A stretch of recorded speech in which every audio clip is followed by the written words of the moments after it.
Vedas are the most ancient Hindu scriptures in the world.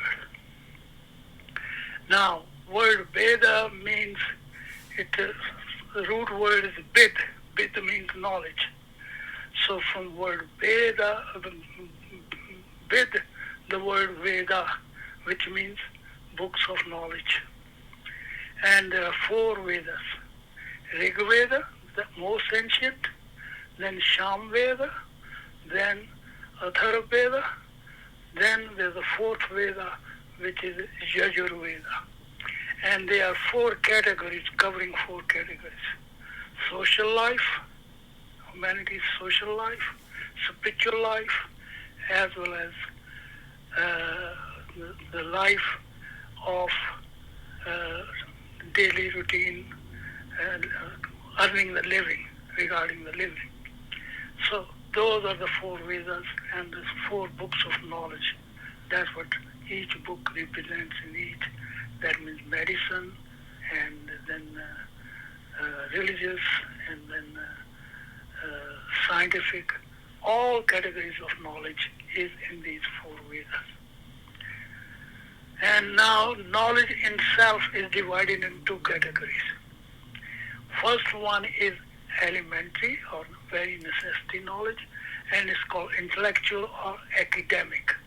Academic knowledge is a must, it's a beginning, it's a starting point, and that part of knowledge is necessary for us all to survive in the world we're living in. The second part of knowledge is higher knowledge.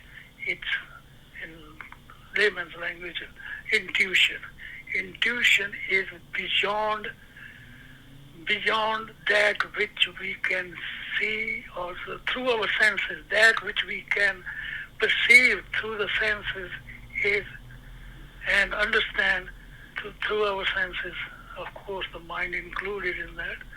The mind is a storage place where everything is recorded and kept for future use. So that which is done in that format is called intellectual, academic knowledge. The other one is intuition, which is beyond subject and object, where subject and object is left behind and the higher knowledge starts, or intuition starts. And in that, there is a division of knowledge into three categories. There are three portfolios in any society to function properly. Number one is defense of the society. Number one is the knowledge. Knowledge which the society needs to have defense mechanism installed for the good of all. Then number two is first knowledge, then the defense, then the economic. So all three categories has to be maintained and properly established at a family level, which has happened to be the starting point of entire society or a country or the entire world for that matter. So family is a unit, just like a cell in a plant or for matter, it's the atom. So in that respect, that is what those those four books are about. And these three categories, which are necessity, which is discipline of the society, divided into knowledge. Knowledge, the head of the knowledge is a woman or a lady. The name for her is Saswati, and Saswati also named as Sharda. When Saswati as symbol for knowledge, and she is a woman, that's how she is worshipped. Saraswati, then that knowledge of that womanhood is worshipped in as the pinnacle of knowledge, not at the bottom as society's world over try to paint the women as, but no, they are at the top, knowledge-wise. That's why there is saying in India, man thinks he knows woman, but fact is, woman knows better. So that's knowledge. And Saswati. And now Saswati, when a temple is erected for the Saraswati, and that always was till the British came to India. They all the knowledge was handed out, boys and girls alike, in the temples, not like schools or whatever they call it. Used to be called Shala. Part means study, Shala means home, home of study. So boys and girls used to go there, and then these retired people who have left their life behind, and then they handing out knowledge for free in these temples. That was till the British came. That was the way to study. So Saraswati, when the temple was under the name of Saraswati, which means knowledge, and that was the center of knowledge. As soon as the British came, that's the first thing they uprooted, just like they did in North America, uprooted their culture and everything of the First Nation people. Same thing. In order to have their own way of imprinting the